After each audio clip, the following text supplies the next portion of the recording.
Hello everyone.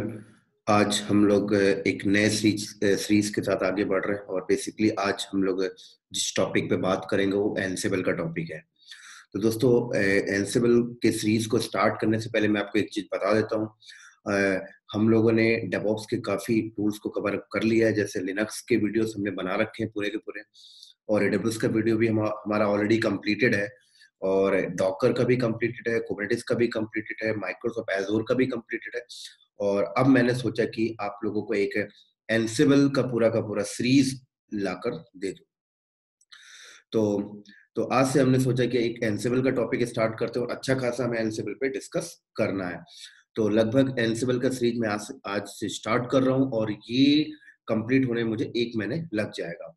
तो दोस्तों, basically हम इस एनसिबल के सीरीज में ये डिस्कस करेंगे कि किस तरीके से एनसिबल पे वर्क होता है, किस तरीके से एनसिबल को यूज किया जाता है, क्या डिमांड होता है, क्या यूज केस होता है, और कंपनी इसको किस लेवल पे अपने एनवायरमेंट में यूज कर रही है। और ये भी डिस्कस करेंगे कि अगर आप अपने स्किल्स पे एनसिबल्स को ऐड कर लेते हो तो दोस्तों आप किसी कंपनी में जाते हो तो आपकी क्या जॉब प्रोफाइल्स वहां पर फिट होती है। तो ये सारी चीजें हम डिस्कस करेंगे। बट आज के टॉपिक में मेरा कोई ऐसा प्रैक्टिकल नहीं होगा एनसिबल के ऊपर। आज हम सिर्फ एनसिबल पे एक इंट्रोडक्शन की बात करेंगे, एनसिबल को किसने लेके आया उसके बारे में बात करेंगे, एनसिबल को कंपनी में किस लेवल पे यूज किया जाता है उसके बारे में बात करेंगे, और एनसिबल को यूज करने से क्या बेनिफिट्स होता है मार्केट में, और कंपनी किस लेवल पे इसे अपने प्रोडक्शन एनवायरनमेंट में या अपने डेवलपमेंट एनवायरनमेंट में या अपने ऑपरेशन वर्क में इसको किस तरीके से यूज करती है। इन सारी चीजों के बारे में आज हम डिस्कस करेंगे। तो चलो फिर हम लोग स्टार्ट करते हैं, डायग्राम के फॉर्मेट में एनसिबल को समझते हैं कि एक्चुअल में ये है क्या, और हम इसको सीखने के बाद क्या क्या चीज हम कर सकते हैं एनसिबल के थ्रू। तो ये सारी चीजें आज हम डिस्कस करेंगे।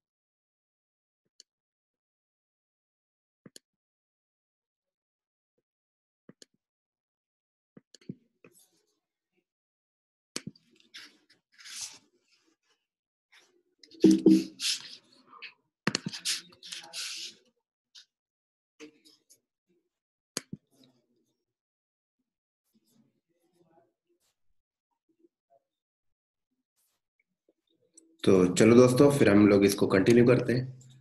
थोड़ा सा मैं फॉन्ट को यहाँ पे बड़ा कर लेता हूँ।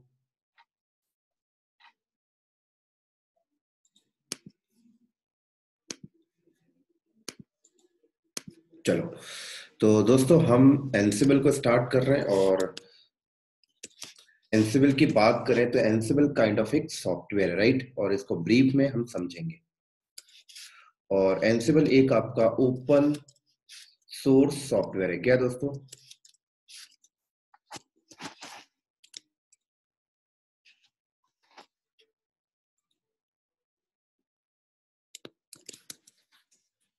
ये हमारा क्या है, एक ओपन सोर्स सॉफ्टवेयर है।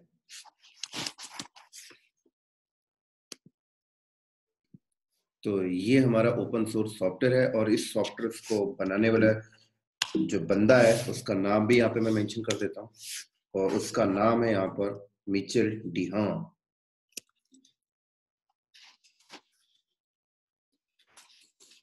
राइट। तो इस बंदे ने इस एनसिबल को डेवलप किया है दोस्तों। तो पहले समझेंगे ये एनसिबल जो है ये ओपन सोर्स सॉफ्टवेयर है, और ओपन सोर्स सॉफ्टवेयर का मतलब क्या होता है पहले इसको समझेंगे, फिर आगे कंटिन्यू करेंगे। तो दोस्तों, ऐसा सॉफ्टवेयर जिसका सोर्स कोड ओपनली है, बोले तो ओपन रखा गया है, that is a open source software. अब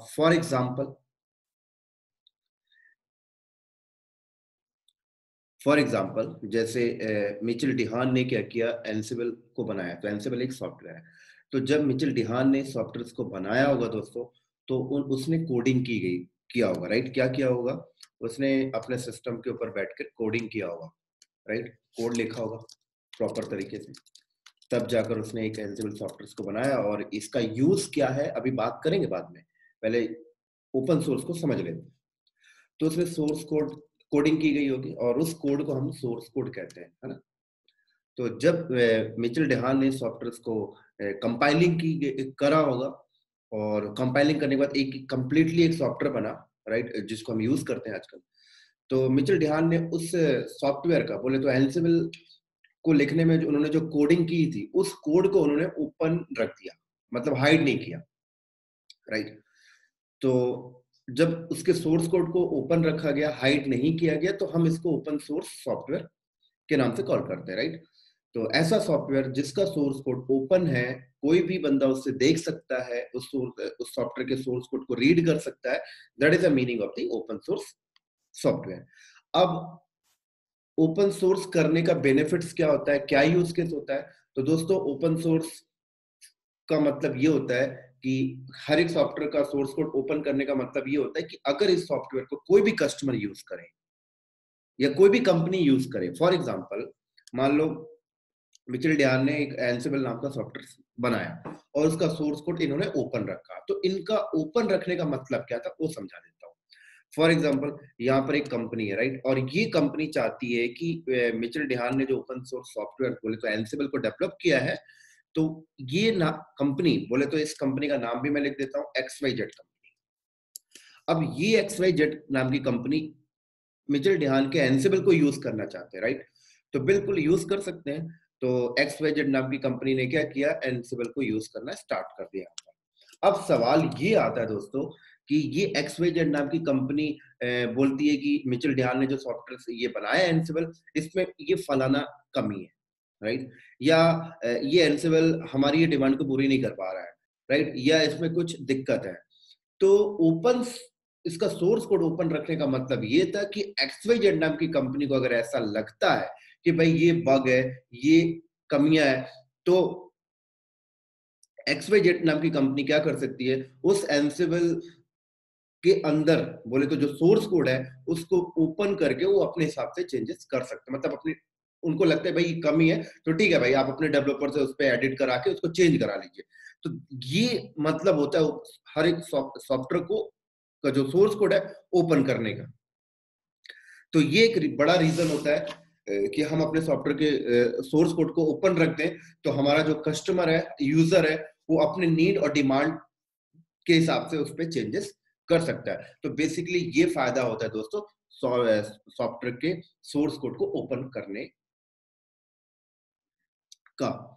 तो इसी तरीके से दोस्तों यही एक रीजन था यहाँ पर एंसिबल को ओपन सोर्स बनाने का।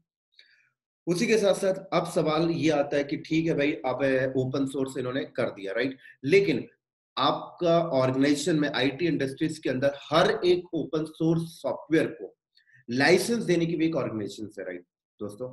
और उस ऑर्गेनाइजेशन का नाम जो है मैं यहाँ पे लिख देता हूँ, GNU। और आप, आई थिंक आपको इसका फुल फॉर्म भी पता होगा, जनरल पब्लिक लाइसेंस,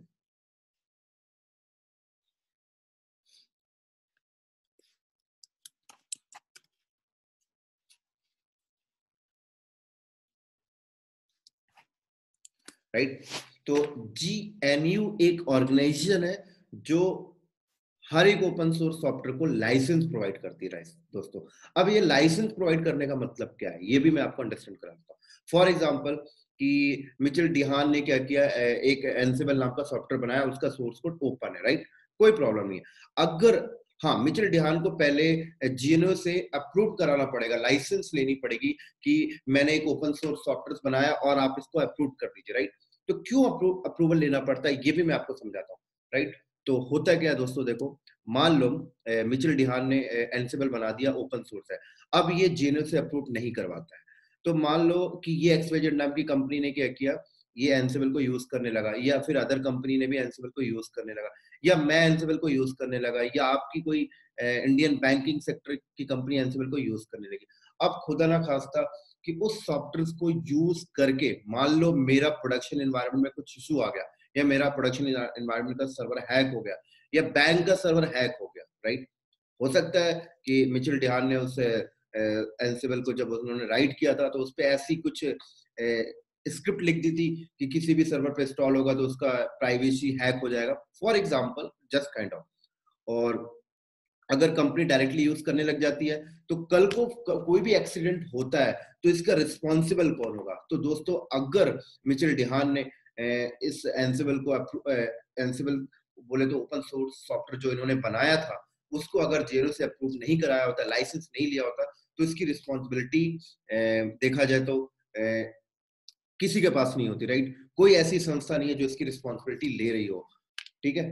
तो बेसिकली इसीलिए जेएनयू के पास हमें लाइसेंस लेना पड़ता है, राइट? हर एक बंदा जब भी कोई ओपन सोर्स सॉफ्टवेयर को बनाता है तो आप पहले जेएनयू से लाइसेंस लीजिए, और जेएनयू बोलता है हर एक ऑर्गेनाइजेशन को कि आप उन्हीं ओपन सोर्स सॉफ्टवेयर को अपनी इंडस्ट्रीज में यूज करिए जिसको मैंने लाइसेंस दिया है, राइट? अगर मैंने उसे लाइसेंस दिया, इट मीन्स मैं उसकी रिस्पॉन्सिबिलिटी लेकर चलता हूँ।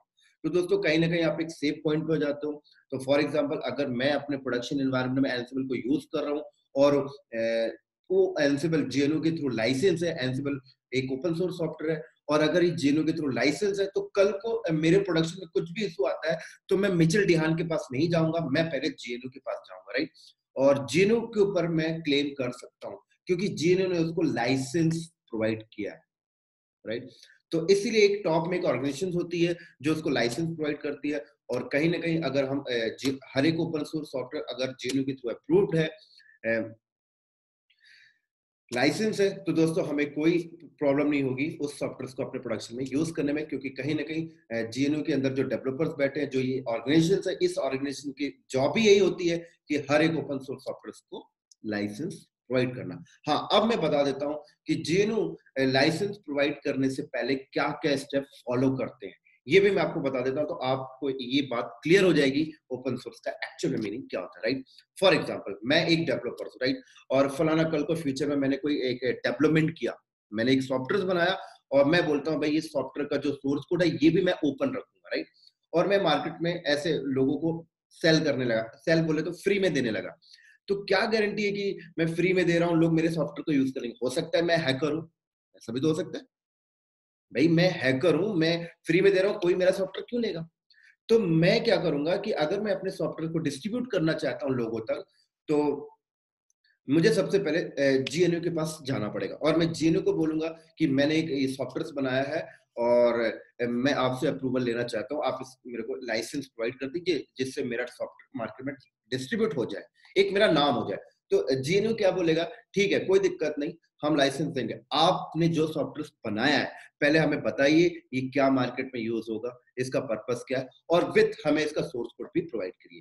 तो जीएनयू की टीम क्या करेगी, उस सॉफ्टवेयर के सोर्स कोड के हर एक लाइन को रीड करते हैं वो लोग, राइट? कि ऐसा कुछ लाइन पैरामीटर तो नहीं डिफाइन किया आपने कि ये किसी सर्वर पे इंस्टॉल हो गए, इसकी प्राइवेसी हैक हो जाएगी, ब्ला ब्ला ब्ला, बहुत सारी चीजें होती हैं। उसके बाद जेएनयू क्या करता है, जेएनयू की टीम उसको वेरीफाई करती है, वेरीफाई करने के बाद अप्रूव करती है, और अप्रूव करने से पहले एक स्टेप और होता है, और वो स्टेप क्या होता है दोस्तों, ठीक है आपका सॉफ्टवेयर बढ़िया है, कोई दिक्कत नहीं, कोई हार्मफुल नहीं है, कोई अपने प्रोडक्शन में इंस्टॉल करता है, लेकिन एक चीज है, अगर आपके सॉफ्टवेयर, आपका ये जो सॉफ्टवेयर है ये डिस्ट्रीब्यूट आप कर रहे हो, बहुत बढ़िया बात है, अगर मार्केट में किसी कंपनी ने इसको यूज करने लगा, और उस कंपनी को अगर कोई सॉफ्टवेयर के थ्रू सॉफ्टवेयर को यूज करने में कुछ प्रॉब्लम आती है, राइट? बोले तो एक उनको टेक्निकल सपोर्ट चाहिए, तो ये कौन प्रोवाइड करेगा? तो अब बंदा उसे ये भी रिस्पॉन्सिबिलिटी लेनी पड़ती है जिसने सॉफ्टवेयर बनाया कि मैं प्रोवाइड करूंगा या मेरी ऑर्गेनाइजेशन प्रोवाइड करेगी, जस्ट काइंड ऑफ। तो मिचेल डिहान के एक बंदा था, उसके पास एक छोटी सी टीम थी, तो उन्होंने जेएनयू से अप्रूवल तो ले लिया। जेएनयू ने जब उनसे बोला कि भाई आप ये बताइए कि इसका टेक्निकल सपोर्ट कौन प्रोवाइड करेगा, तो तब जाकर दोस्तों मार्केट में एक रेड हार्ट नाम की ऑर्गेनाइजेशन आई, और एनसिबल को अडॉप्ट किया इन्होंने, और उसके बाद रेड हार्ट नाम की कंपनी बोलती है कि मैं टेक्निकल सपोर्ट प्रोवाइड करूंगी। तो तब से मिचेल डिहान और रेड हैट के डेवलपर्स मिलकर एनसिबल पे काम कर रहे हैं दोस्तों। तो अब आज के टाइम पे एनसिबल पे जो भी चेंजेस आते हैं, जो भी नए एनसिबल नाम के सॉफ्टवेयर का जो भी नया वर्जन आता है, तो अब क्या हो गया दोस्तों, मिचेल डिहान और उनकी टीम और विद रेड हैट के डेवलपर्स मिलकर अब इस एनसिबल को आगे बढ़ा रहे हैं।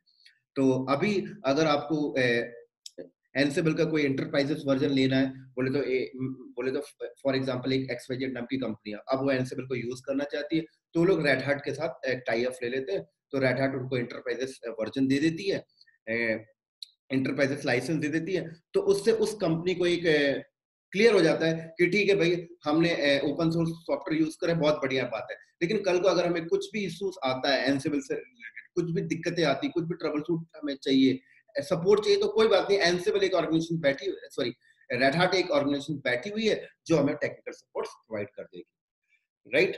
तो ले देके यहाँ पर जो ओरिजिनल ऑथर है, तो ओरिजिनल ऑथर दोस्तों यहाँ पर एंसिबल को बनाने वाला बंदा कौन है? मिचेल डिहान है। और उसके बाद रेड हार्ट ने इसको अडॉप्ट किया और रेड हार्ट ने इसको परचेज किया और अब रेड हार्ट क्या कर रहा है? एज अ एंटरप्राइजेस लाइसेंस के साथ ऑर्गेनाइजेशन को दे रहा है। तो आज भी एंसिबल क्या ओपन सोर्स है, आप फ्री में एंसिबल यूज करिए। हर एक ऑर्गेनाइजेशन एंसिबल को फ्री में यूज करती है। सिर्फ उस ऑर्गेनाइजेशन को क्या करना पड़ता है, अगर टेक्निकल सपोर्ट चाहिए तो आप उसको उसके पे करने पड़ते हैं। हाँ, कोई कंपनी को अगर उसका टेक्निकल सपोर्ट चाहिए तो रेड हार्ट देगी टेक्निकल सपोर्ट, तो रेड हार्ट बोलती है मैं ऐसे टेक्निकल सपोर्ट नहीं देती, आपको मेरे साथ सब्सक्रिप्शन लेने पड़ेंगे। तो हर एक कंपनी क्या करती है, एंसिबल को अपने इंडस्ट्रीज में, अपने प्रोडक्शन एनवायरनमेंट में यूज करने से पहले वो लोग क्या करते हैं, रेड हार्ट के साथ सब्सक्रिप्शन ले लेते हैं।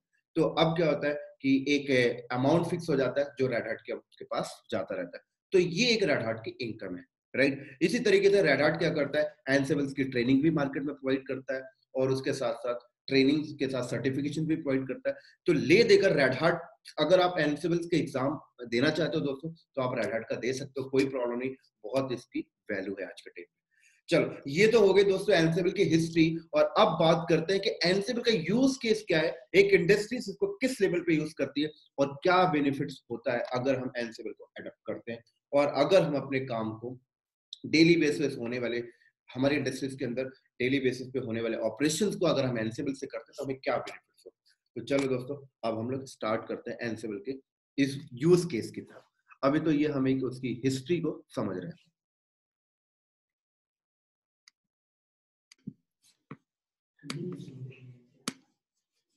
तो दोस्तों हम इसको पहले रफ कर लेते हैं, फिर स्टार्ट करते हैं।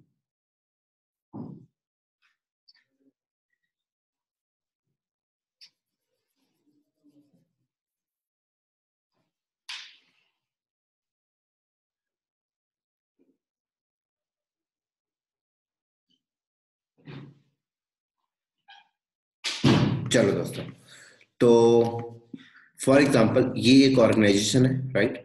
और ये ऑर्गेनाइजेशन के अंदर एन नंबर ऑफ सर्वर है, राइट। बोले तो यहाँ पर देखो, ये सर्वर है और ये एप्लीकेशन सर्वर है, मान लेते हैं ऐप सर्वर, ये ऐप सर्वर है और लगभग यहाँ पर 200 ऐप सर्वर है, राइट। इसी तरीके से कंपनी के अंदर यहाँ पर वेब सर्वर है और वेब सर्वर भी यहाँ पे नंबर ऑफ वेब सर्वर है। और फॉर एग्जांपल हमने यहाँ पर लिख दिया 300 वेब सर्वर है। इसी तरीके से कंपनी के अंदर ये यहाँ पर और भी सर्वर है और ये मान लेते हैं डेटाबेस सर्वर है, डीबी सर्वर, राइट। और आई थिंक 300 डीबी सर्वर है।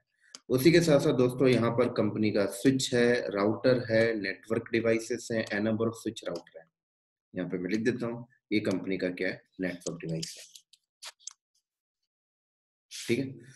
अब सवाल ये आता है दोस्तों कि ये कंपनी का काइंड ऑफ एक डेटा सेंटर है। अब बोला जाए कि एप्लीकेशन सर्वर पे या वेब सर्वर पे या डेटाबेस सर्वर पे, राइट। हम यहाँ पे एग्जांपल लेते हैं वेब सर्वर पे। अब मान लो कंपनी को बोला जाए कि वेब सर्वर 300 वेब सर्वर है और 300 वेब सर्वर पे आपको कोई एक एप्लीकेशन इंस्टॉल करनी है, कोई भी एक application, right. For example Apache install करना है। तो दोस्तों आप अगर इस वेब सर्वर पे 300 वेब सर्वर पे अपाचे इंस्टॉल करते हो और as a manual way use करते हो, राइट। बोले तो हर एक सर्वर को आप लॉग इन करके उसके अंदर जाके अपाचे इंस्टॉल करते हो, तो एक बहुत ज्यादा टाइम लगता था, राइट। इसी तरीके से एन नंबर ऑफ टास्क होते हैं सर्वर के ऊपर, जैसे कोई फाइल्स बनानी है, हर सर्वर पे एक फाइल्स बनानी है, या हर सर्वर का अप टाइम निकालना है, तो आप सर्वर का अप टाइम अगर मैनुअल निकाल रहे हैं तो बहुत ज्यादा टाइम लगता है दोस्तों। ऐसी आपका जो एप्लीकेशन सर्वर है, 200 एप्लीकेशन सर्वर है, 200 एप्लीकेशन में कोई आपको टास्क करना है, राइट। फॉर एग्जांपल कि 200 एप्लीकेशन सर्वर है, अब उस पे आपको Nagios इंस्टॉल करना है, क्योंकि हर एक सर्वर की आप मॉनिटरिंग करना चाहते हो। तो हर एक सर्वर पे अगर आप Nagios मैनुअल इंस्टॉल करोगे तो बहुत ज्यादा टाइम लगता है, राइट। इसी के साथ साथ ऐसा नहीं कि आपने एक बार Nagios इंस्टॉल कर दिया, अब आप कल को Nagios का पैच अपडेट करना है, Nagios का वर्जन चेंज करना है। तो मतलब ये टास्क देखा जाए तो ले दे के कंटिन्यूअसली डेली बेसिस पे होते रहते हैं। इसी तरीके से अब एप्लीकेशन सर्वर है, वेब सर्वर है, इनका बैकअप लेना है। अब एवरीडे बैकअप हो रहा है, राइट। सुबह भी बैकअप हो रहा है, शाम को भी बैकअप हो रहा है, सुबह भी हो रहा है, शाम कोई भी हो रहा है। अब 200 सर्वर 300 सर्वर पे मैनुअल बैकअप लिया जा रहा है तो बहुत ज्यादा टाइम लगता है दोस्तों, एक सिस्टम एडमिन हमें हायर करना पड़ता है, राइट। इसी तरीके से डेटाबेस सर्वर की बात करें तो डेटाबेस 300 डेटाबेस सर्वर है, हर डेटाबेस पे आपको डेटाबेस सर्वर आपने बनाया, उस पे डेटाबेस इंजन इंस्टॉल करना है, तो हर सर्वर पे डेटाबेस इंजन अगर आप मैनुअल इंस्टॉल करोगे बहुत ज्यादा टाइम लगता है। उसी के साथ साथ इंजन इंस्टॉल करने के बाद कुछ दिन के बाद उस इंजन का नया वर्जन आया, नया वर्जन अपडेट करना, फिर मैनुअल कर रहे हो बहुत ज्यादा टाइम लग रहा है, बैकअप ले रहे हो मैनुअल कर रहे हो बहुत ज्यादा टाइम लग रहा है। तो दोस्तों क्या होता था, ये तो ठीक है, और बताता हूँ। जैसे ये नेटवर्क डिवाइसेस है, राइट। अब आपकी कंपनी में मान लो 50 स्विच है, 50 राउटर है, 50 फायरवॉल्स है, राइट। F5 का फायरवॉल है, जूनिपर का फायरवॉल है, right. N number of firewalls market में आते हैं। अब क्या होता है कि नेटवर्क स्विच और राउटर के ऊपर डेली बेसिस पे आपने राउटिंग डिफाइन करनी है, कोई पोर्ट्स अलाउ करना है, कुछ अलाउ डिनाई करना है, फायरवॉल के ऊपर कोई रूल्स ऐड करने हैं। मतलब नेटवर्क की टीम भी कहीं ना कहीं ले देकर ये सारी चीजें राउटर स्विच फायरवॉल के ऊपर लॉग इन करके मैनुअली कर रही है, तो उन्हें भी बहुत ज्यादा ये मैनुअल करने में उन्हें भी बहुत ज्यादा टाइम लगता था। तो ले देकर एक डेटा सेंटर के अंदर जो डेली बेसिस पे ऑपरेशन वर्क हो रहे थे दोस्तों, वो सारा का सारा कुछ क्या हो रहा था, मैनुअल बेस हो रहा था। तो मैनुअल बेस होने से क्या प्रॉब्लम है, मैनुअल बेस होने से प्रॉब्लम ये होती है कंपनी को कि एक तो मैन पावर हायर करना पड़ता है, राइट, और टाइम भी बहुत ज्यादा लगता है, और कहीं ना कहीं कॉस्टिंग भी जा रही है, क्योंकि मैनुअली काम होगा तो बंदे ज्यादा चाहिए और काम करने में डिले भी होना है, और कहीं ना कहीं आपका बहुत ज्यादा टाइम भी वेस्ट हो रहा, मनी भी जा रहा, और वो आउटपुट उतना नहीं आ पाता जितना आप लगा के रखते हो।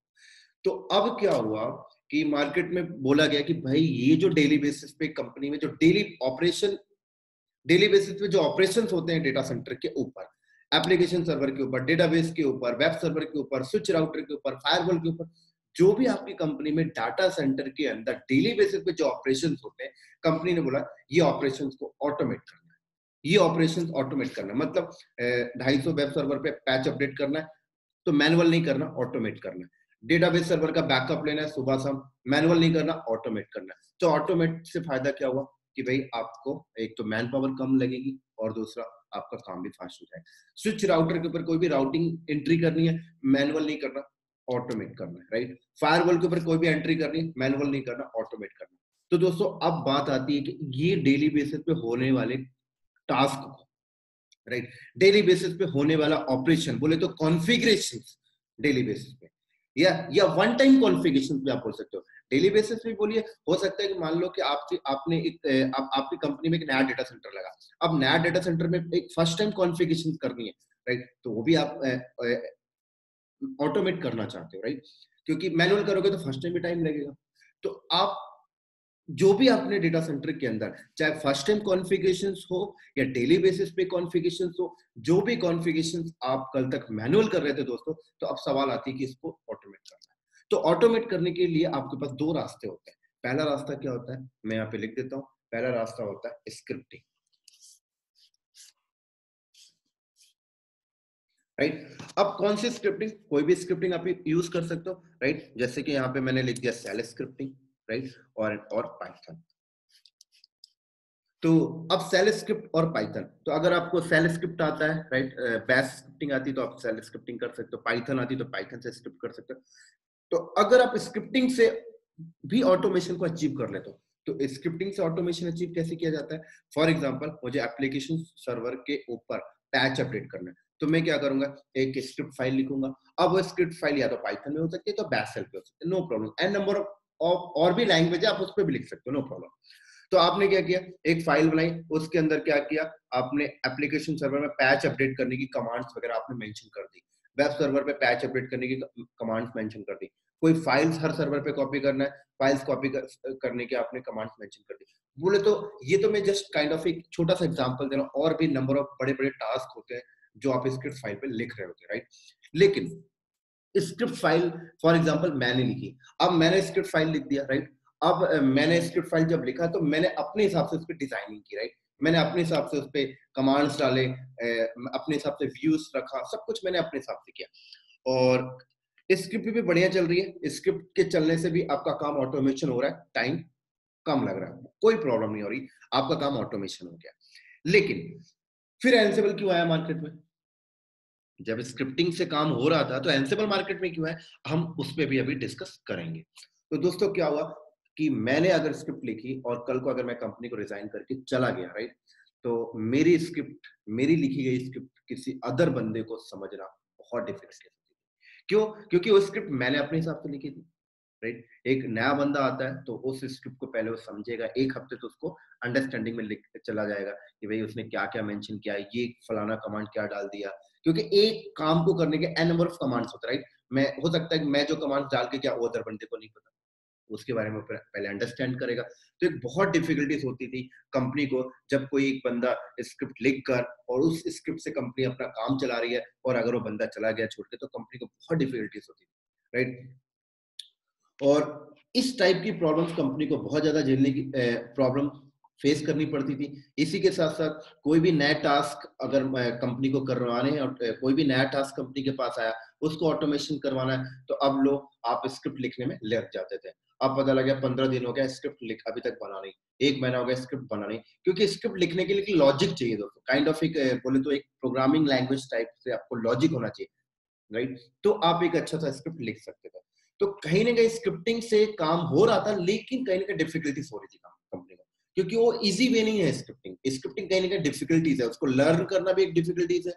और आजकल आप लोगों को पता होगा मार्केट में बहुत सारे एक्सपीरियंस बंदे होते हैं जो 20-20 साल के एक्सपीरियंस होते हैं, 15-15 साल के एक्सपीरियंस होते हैं। वो एक्सपीरियंस तो होते हैं, लेकिन स्क्रिप्टिंग जैसी चीजें अंडरस्टैंड करना उनके फेस की बस की बात नहीं होती, जो है मैं वो क्लियरली आपको शेयर कर रहा हूँ, राइट। हाँ, यंग बंदे स्क्रिप्टिंग को बहुत जल्दी अंडरस्टैंड कर लेते हैं, राइट। जैसे कि कोई बंदा 20 से 25 साल का ईयर का है, तो वो स्क्रिप्टिंग को बहुत जल्दी अंडरस्टैंड कर लेता है, उसे कोई प्रॉब्लम नहीं होती। लेकिन अगर कोई बंदा 35 ईयर का है जो आईटी इंडस्ट्रीज में, टेक्निकल्स में, दोस्तों अगर उसके सामने आप एक स्क्रिप्ट खोल के रख दो, वो बोलेगा भाई मैं नहीं कर रहा, ये तो मुझे समझ में नहीं आ रहा। और अगर उसको बोलो भाई लर्न कर ले, वो नहीं कर पाएगा, क्योंकि उसके पास ऑलरेडी पर्सनल इतने सारे टास्क होते हैं, घर की रिस्पॉन्सिबिलिटी होती है, तो वो स्क्रिप्टिंग जैसी चीजों को वो अडॉप्ट नहीं कर सकते, राइट। तो ये सारे ड्रॉबैक्स थे दोस्तों स्क्रिप्टिंग के। ड्रॉबैक्स तो आप नहीं बोल सकते, लेकिन कहीं ना कहीं देखा जाए तो मार्केट में और दुनिया में आजकल उन्हीं चीजों को अडॉप्ट किया जाता है जो काम करने में इजी होते हैं, राइट, और बहुत ज्यादा यूजर फ्रेंडली होता है। तो एंसिबल काइंड ऑफ एक यूजर फ्रेंडली है, राइट। हर एक बंदा एंसिबल को अंडरस्टैंड कर सकता है कि एंसिबल अगर एक 40 इयर्स एक्सपीरियंस बंदे के सामने आप रख दो, तो वो भी एंसिबल के थ्रू आराम से काम कर सकता है। अगर कोई बंदा कंपनी को छोड़ के जाता है, तो कोई एक नया बंदे को एंसिबल समझाना कोई बड़ी बात नहीं होती है, क्योंकि एंसिबल जो होता है पूरा का पूरा मॉडल्स में काम कर रहा होता है, तो राइट। अब मॉडल्स क्या होता है अब समझते हैं। तो मॉडल्स में क्या होता है दोस्तों, कि फॉर एग्जांपल कि आपको एप्लीकेशन सर्वर में पैच अपडेट करना है, राइट। तो आप स्क्रिप्टिंग में क्या कर रहे थे, आप स्क्रिप्ट फाइल के अंदर पैच अपडेट करने की कमांड्स मेंशन करते थे। एनसेबल में क्या है कि पैच अपडेट करने का मॉड्यूल्स आ चुका है, फाइल को कॉपी करने का मॉड्यूल्स आ चुका है, राइट। कोई सॉफ्टवेयर इंस्टॉल करने का मॉड्यूल्स आ चुका है, कोई सॉफ्टवेयर रिमूव करने का मॉड्यूल्स आ चुका है, यूजर ऐड करने के मॉड्यूल्स आ चुके हैं, राइट। किसी सर्वर के ऊपर आईपी कॉन्फ़िगरेशन करने के मॉड्यूल्स आ चुके हैं। तो फॉर एग्जांपल एक बंदा अगर एप्लीकेशन सर्वर पे एक सॉफ्टवेयर इंस्टॉल करना चाहता है, तो उसे कुछ नहीं करना, वो एंसिबल के उस मॉड्यूल को उठाएगा और उस मॉड्यूल में जाकर एक आर्गुमेंट दे देगा कि भाई ये मॉड्यूल्स ये करे और ये सॉफ्टवेयर इंस्टॉल करके आ जाए। तो एंसिबल में क्या करना होता है दोस्तों, आपको कुछ नहीं, एक सर्वर यहाँ पे रखना पड़ेगा, राइट। और इस सर्वर के ऊपर दोस्तों लिनक्स ऑपरेटिंग सिस्टम होना चाहिए, ये बात ध्यान रखना। हाँ, आप ऐसा कभी नहीं कर सकते कि आप विंडोज ऑपरेटिंग सिस्टम इंस्टॉल कर दो और आपने बोला कि ये मेरा एंसिबल सर्वर, नहीं। आप एंसिबल के थ्रू किसी भी कोई भी टास्क अदर मशीन पे कराना चाहते हैं, राइट, तो उस पे लिनक्स होना चाहिए। और जब आप लिनक्स इंस्टॉल कर देते हैं, तो देन उसके बाद आपको यहाँ पर एंसिबल नाम का एक सॉफ्टवेयर इंस्टॉल करना पड़ेगा। उसके बाद आप यहाँ पर क्या करेंगे, एंसिबल नाम का एक सॉफ्टवेयर इंस्टॉल करेंगे। और उसके बाद जब एंसिबल नाम का सॉफ्टवेयर इंस्टॉल हुआ, उसके बाद ये हो जाता है एंसिबल सर्वर। क्या हो जाता है दोस्तों, इसको आप एंसिबल सर्वर बोलिए, कोई प्रॉब्लम नहीं। आप इसको कंट्रोलर नोड बोलिए, कोई प्रॉब्लम नहीं। एंसिबल कंट्रोलर बोलिए, कोई प्रॉब्लम नहीं। एन नंबर ऑफ नेम से लोग इसको कॉल करते हैं, कंट्रोलर, राइट। तो अब ये एंसिबल कंट्रोलर हो गया, मतलब यहां से टास्क चलेगी और इस पे जाएगी। तो ये हो जाते हैं मैनेज नोड, ये हो गया कंट्रोलर नोड, ये हो गया मैनेज नोड। तो दोस्तों हाँ, मैनेज नोड बोले तो मैनेज नोड ये वाले नोड ये हो सकते हैं विंडोज, कोई प्रॉब्लम नहीं है। ये 200 वेब सर्वर में एक 200 में 50 विंडोज हो, 50 लिनक्स हो, यूनिक्स हो, मैक हो, कोई प्रॉब्लम नहीं है। 200 ऐप सर्वर में विंडोज हो, यूनिक्स हो, कोई प्रॉब्लम नहीं है। लेकिन जो एंसिबल सर्वर है बोले तो जहां से आप टास्क को चलाते हो, जो जिसको आप एंसिबल कंट्रोलर बोल रहे हो दोस्तों, यहाँ पर लिनक्स होना मैंडेटरी है। ये बात आप ध्यान रखना। अब देखो क्या होगा कि एंसिबल को कॉन्फ़िगर करने का कुछ बेसिक रिक्वायरमेंट्स होता है, वो बेसिक रिक्वायरमेंट भी मैं आपको शेयर कर देता हूँ। तो यहाँ पर एक लिनक्स ऑपरेटिंग सिस्टम होना चाहिए दोस्तों, यहाँ पर राइट, और लिनक्स ऑपरेटिंग सिस्टम होना चाहिए आपके पास, और लिनक्स ऑपरेटिंग सिस्टम के साथ साथ आपके पास इसमें पाइथन का सॉफ्टवेयर होना चाहिए, राइट, क्योंकि एंसिबल जो होता है पूरा का पूरा पाइथन में रिटर्न किया गया है, और पाइथन का 2.4 वर्जन होना चाहिए। ये बात आप अपने दिमाग में ध्यान से रख लीजिए, 2.4, उससे नीचे का नहीं चलेगा, अबव होगा चल जाएगा। उसके बाद क्या होता है कि आप यहाँ पर एंसिबल के थ्रू आपको फॉर एग्जांपल इस सर्वर पे कोई पैच अपडेट कराना है, तो आप एंसिबल के अंदर पैच अपडेट का मॉडल उठा लीजिए और उसके थ्रू आप आर्गुमेंट डिफाइन करके कर सकते हैं। आपको कोई सॉफ्टवेयर कॉपी करना है, एंसिबल के अंदर सॉफ्टवेयर को कॉपी करने का मॉड्यूल्स है, आप उसको उठा लीजिए और उससे कर लीजिए। ये भी नहीं, आप मान लो एंसिबल के थ्रू दोस्तों आप अपने नेटवर्क डिवाइसेस को भी मैनेज कर सकते हो, अपने कंपनी के F5 फायरवॉल को भी मैनेज कर सकते हो, राइट। तो मान लो आपको राउटर के ऊपर कोई राउटिंग डिफाइन करनी है, एंसिबल के अंदर एंसिबल कहता है मेरे पास वो राउटर के अंदर काम करने का भी मॉड्यूल्स है, आप वो मॉड्यूल्स को उठाइए और अपने राउटर्स पे वो काम करवा सकते हो, राइट। इसी तरीके से स्विच पे भी करवा सकते हो और फायरवॉल के ऊपर भी करा सकते हो। इसी तरीके से एंसिबल इतना नहीं, और भी बहुत सारी चीजें कर लेता है, जैसे कि मान लो आपका इंफ्रास्ट्रक्चर एडब्ल्यूएस पे लगा हुआ है, अब एडब्ल्यूएस के ऊपर आपको कोई चीजें ऑटोमेशन करनी है, फॉर एग्जांपल 500 इंस्टेंस आपको बनाने हैं, एंसिबल कहता है मेरे पास एडब्ल्यूएस पे काम करने के लिए भी मॉड्यूल्स है, मेरे मॉड्यूल्स को उठा के आप एडब्ल्यूएस पे भी वो काम कर सकते हो। वीपीसी बनाना है, एंसिबल कहता है मेरे पास वो भी मॉड्यूल्स है, उस मॉड्यूल के थ्रू आप एडब्ल्यूएस पे वीपीसी बना सकते हो। ना कि एडब्ल्यूएस पे, आप एजोर के ऊपर भी कर सकते हो अपना कॉन्फ़िगरेशंस को ऑटोमेट एंसिबल के थ्रू, गूगल क्लाउड के ऊपर भी कर सकते हो। इसका मतलब एंसिबल हर एक प्लेटफॉर्म पे आप हर एक प्लेटफॉर्म पे जो टास्क करते हो, आप जो ऑपरेशन करते हो मैनुअल, आप उसको ऑटोमेट करा सकते हो, उसकी कॉन्फ़िगरेशन को ऑटोमेट करा सकते हो वाया एंसिबल।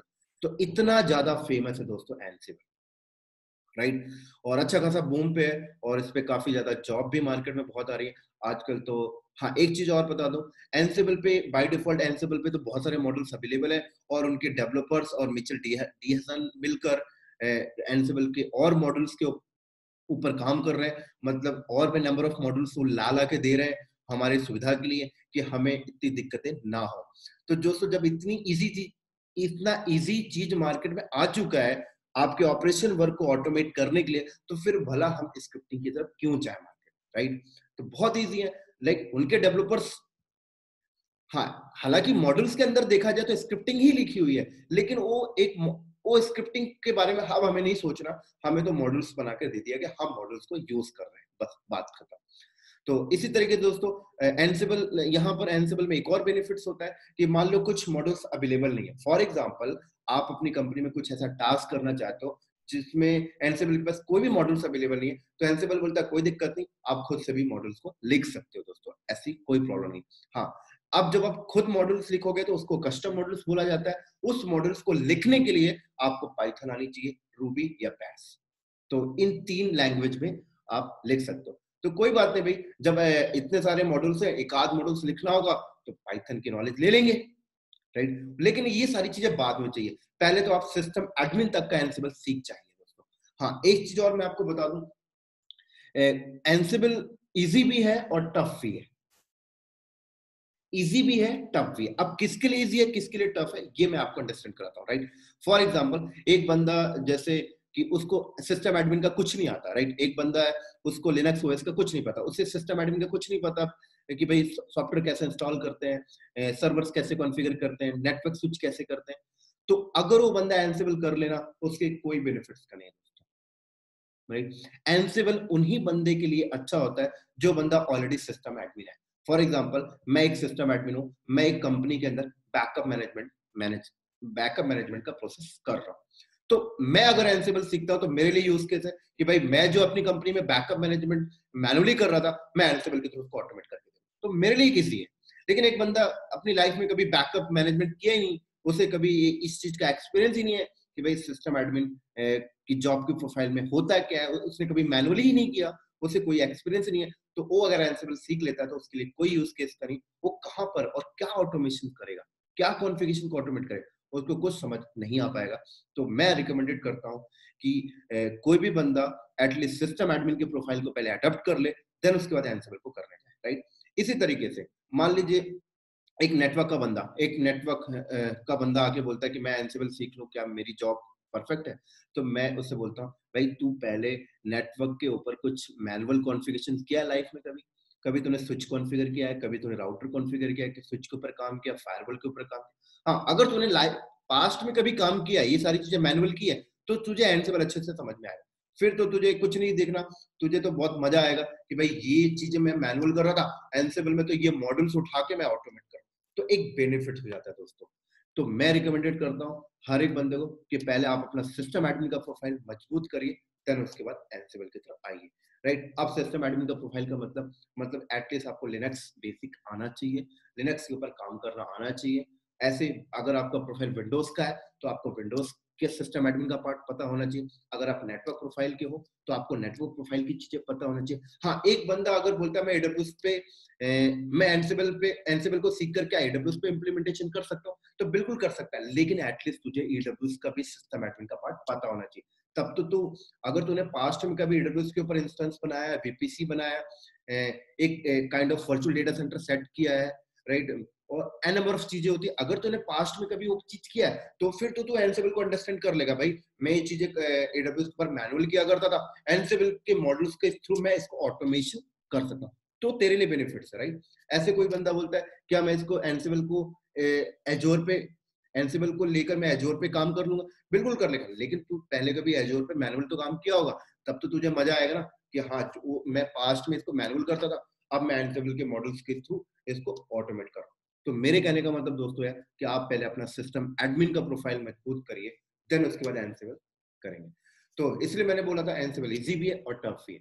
इजी किसके लिए? जो बंदा सिस्टम एडमिन है वो एंसिबल पढ़ता बहुत इजी है, और अगर कोई बंदा सिस्टम एडमिन कभी किया ही नहीं है और एंसिबल को आके लर्न करे तो उसके लिए बहुत डिफिकल्ट होता है।